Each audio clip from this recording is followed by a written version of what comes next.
Hormuz প্রণালী খুলতে 40 দেশের বৈঠকে রাখা হয়নি যুক্তরাষ্ট্রকে। খবর আল জাজিরার।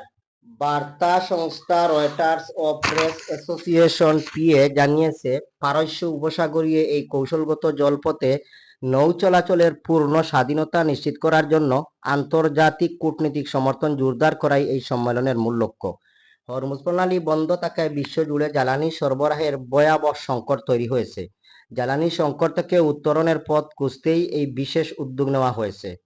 ফ্রান্সের প্রতিরক্ষা মন্ত্রী ক্যাথরিন বটফ্রিন টিএফ টেলিভিশনকে বলেন, বেলজিয়াম, নেদারল্যান্ডস ও ফ্রান্স সহ ইউরোপীয় দেশগুলোর মাইন অপসারণের সক্ষমতা রয়েছে, যা হরমুজ প্রণালী নৌপথটি সুরক্ষিত করতে সাহায্য করতে পারে।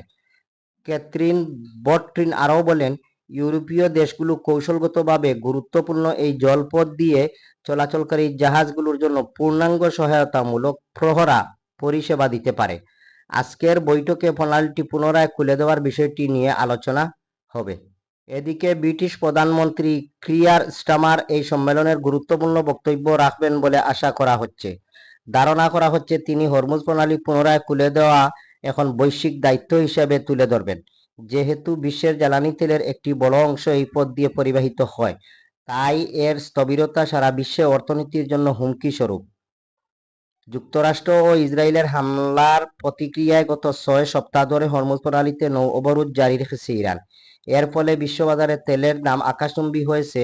ইউরোপ সহ বিভিন্ন দেশের জ্বালানি সংকট দেখা দিয়েছে।